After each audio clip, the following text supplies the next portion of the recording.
Is it possible to run a car entirely off of batteries? Yes. Is converting a gas car to electric as easy as photoshopping in some AA batteries? No. Does a car from the 70s that was designed for Ferrari, rejected by Ferrari, then bought by Lancia make for a good EV conversion? Also no, because what I thought would take a few days ended up taking months. And the plan changed about 5 times, but here's how I built the battery box. My first terrible idea was to put the batteries in the front trunk. This car has a rear-mounted engine, which means the trunk is in the front. And if you look at it, there's plenty of space to fit 5 Tesla battery modules in here, with a little cargo space left over. The nice open space means I can buy a pre-built battery box from somewhere like EV West and have this part of the build done in an afternoon. Altogether, these batteries weigh around 250 pounds. So when I was doing my research, I found something interesting. This car had a known issue of understeer, which means when you turn your steering wheel, the car keeps going forward. Basically the opposite of drifting. Now if you look at the trunk, you'll see where the front wheels sit. So putting this box in the front means more weight on the front wheels. And if you're like me, you're thinking, more weight on the front wheels means more traction on the tires, right? No, stupid. It's the opposite. According to people smarter than me, with bigger budgets than mine, that work for race teams, more weight up front leads to worse front wheel traction in turns. I thought I'd cracked the code on how to fix the understeer, but it turns out I almost did the opposite and would have made it worse. Which means now I had to figure out how to stuff these batteries into the engine bay with everything else. In my last video, I tested all the possible configurations with these rough cardboard mock-ups, just to get an idea. The only spot these batteries might fit is against the firewall, but now I need to get a little more detailed. This is a side profile view of the engine bay, and this yellow area is where I need to fit the battery box.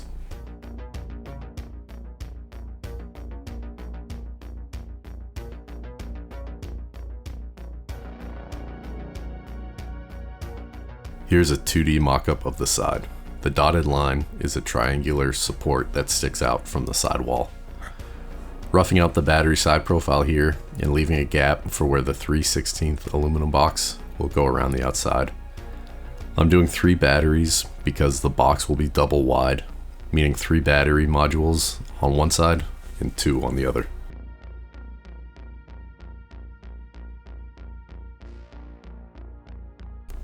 Any way you stack them, the triangle support is in the way. Okay, it's not in the way anymore, and the box rigidity should make up for where I cut the support. But that's a problem for future me.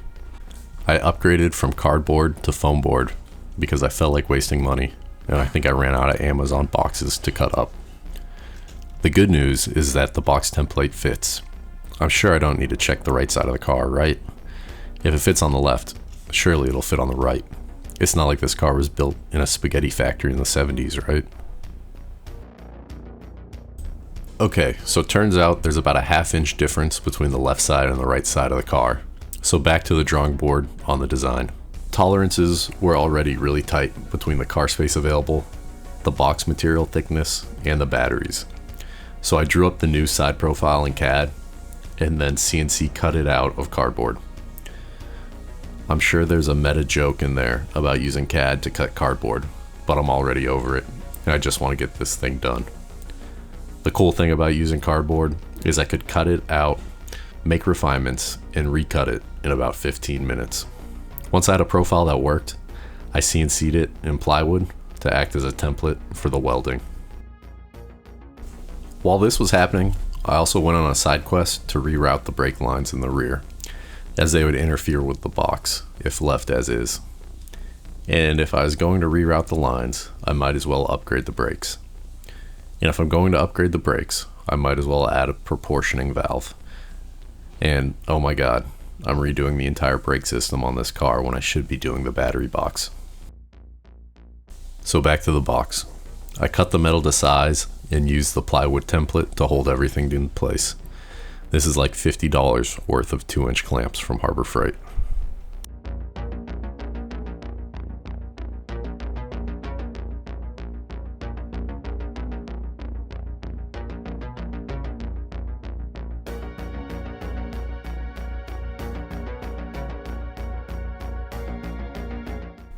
Wait, what's that?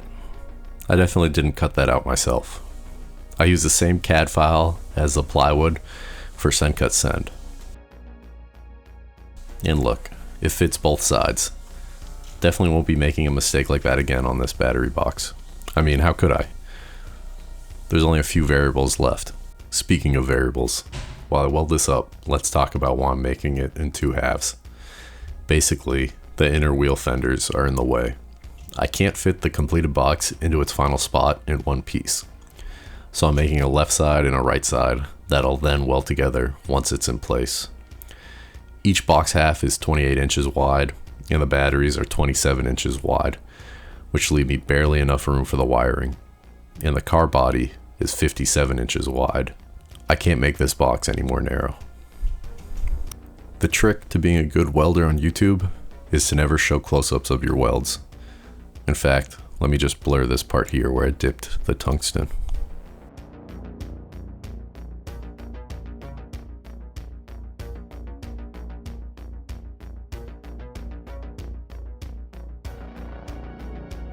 I was pretty proud of making this whole run on one piece of filler rod. I always wear a mask when welding, regardless of what the material is. There's just too many fumes and gases going around.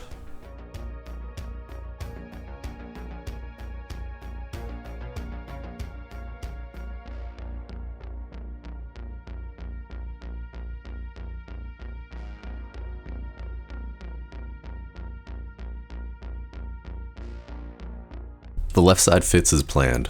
Take note of where it ends in relation to where I clamp it. And here's the right side. The box is clamped to the same part. And yeah, there's a significant overlap. But how could this happen? Well, when measuring the width of the car, I measured across the bottom, and it turns out it narrows towards the top. 57 inches across at the bottom, but closer to 54 at the top. This issue's on me. The car might have been made in a spaghetti factory, but like a nice high-end one.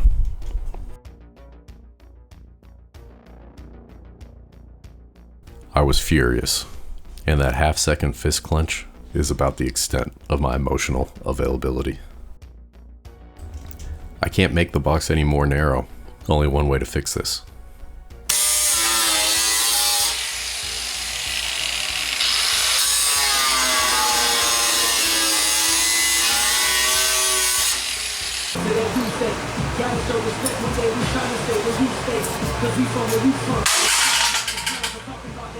Okay, so now it fits, and once again, new box rigidity should make up for the cutout areas.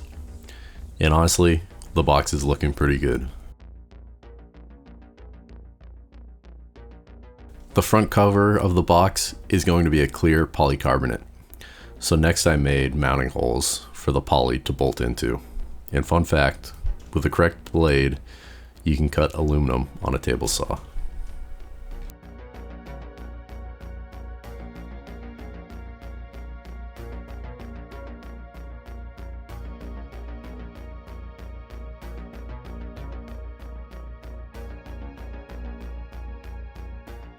With that done, it was time to weld the box together. And you might be wondering why I'm going through the hassle of TIG welding 3/16 aluminum instead of bolting or riveting together a box. I want that rigidity mentioned earlier. I also, in general, want this to be as over-engineered as possible. A welded battery box will give you the lowest probability for issues later on.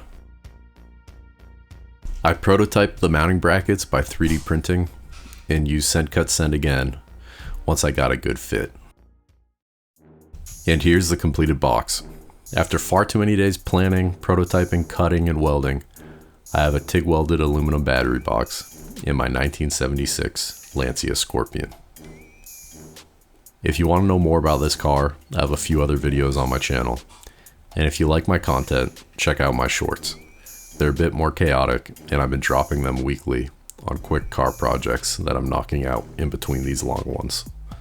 Thanks for watching. See ya.